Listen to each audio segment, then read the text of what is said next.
સુરતના જહાંગીરપુરા વિસ્તારમાં દુષ્કર્મના ગંભીર કેસમાં આરોપી ભાજપના વોર્ડ નંબર 8ના મહામંત્રી આદિત્ય ઉપાધ્યાયને તેના મિત્ર અને ગૌરવસિંહ પોલીસે કોર્ટમાં રજૂ કરી 10 દિવસના રિમાન્ડની માંગણી કરી હતી, જેમાં કોર્ટે 4 દિવસના રિમાન્ડ મંજૂર કર્યા છે. તો બીજી બાજુ આરોપી આદિત્યના ગેરકાયદેસર નોનવેજની લારી ઉપર બુલડોઝર ફેરવી દેવાયું છે.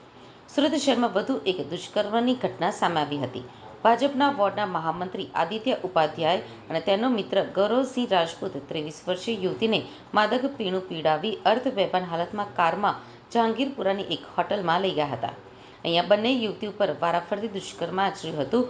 ભાનમાં આવ્યા બાદ યુવતીએ તરત પોલીસનો સંપર્ક કર્યો હતો અને ફરિયાદ નોંધાવી હતી. પોલીસે બંને સામે ગુનો દાખલ કરી ધરપકડ કરી છે. આ ઘટનાની જાણ થતાં ભારતીય જનતા પાર્ટી દ્વારા આરોપી આદિત્ય ઉપાધ્યાયને પાર્ટીમાંથી સસ્પેન્ડ કરી દેવામાં આવ્યો હતો. આદિત્ય ઉપાધ્યાયની ધરપકડ બાદ આજે તંત્રએ વેડ રોડ વિસ્તારના વોટર ટ્રીટમેન્ટ પ્લાન્ટ પાસેથી દત્ત મંદિર પાસે આવેલા તેના નામે ચલાવતા ગેરકાયદે ઢાબા ઉપર બુલડોઝર ચલાવ્યું હતું.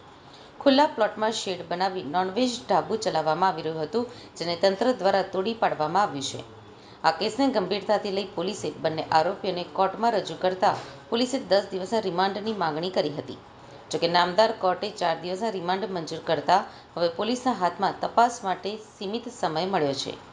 પોલીસ 4 દિવસના રિમાન્ડ દરમિયાન વિવિધ સ્થળોની તપાસ કરશે, જ્યાં આરોપીઓ યુવતીને લઈ ગયા હતા.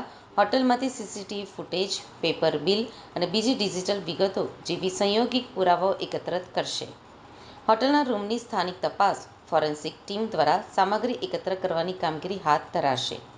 પોલીસ યુવતીના નિવેદન તથા મેડિકલ રિપોર્ટના આધારે અન્ય પુરાવાઓ સાથે આરોપીઓને સામસામે બેસાડી પૂછપરછ કરશે. યુવતીને બીચ ઉપર ક્યાંથી લઈ જવાઈ, કેવી રીતે કેફી પદાર્થ પીવડાવાયું અને પછી શું બન્યું તેની સંપૂર્ણ માહિતી મેળવાશે. ફરિયાદ અનુસાર આદિત્ય ઉપાધ્યાય અને તેનો મિત્ર ગૌરવસિંહ વેડરોડ વિસ્તારની યુવતીને બીચ ઉપર લઈ ગયા હતા, જ્યાં તેને ઠંડા પીણામાં કેફી પદાર્થ નાખી પીવડાવવામાં આવ્યું હતું. ત્યારબાદ પીડિતાની તબિયત બગડી હતી. તે જ હાલતમાં યુવતીને જહાંગીરપુરાની હોટલમાં લઈ જવામાં આવી હતી, જ્યાં બંને આરોપીએ યુવતી ઉપર ગેંગરેપ ગુજાર્યો હતો. આ બનાવ અંગે ફરિયાદ પછી બંનેને પોલીસે ઝડપીને જહાંગીરપુરા પોલીસ મથકે ગુનો નોંધ્યો છે.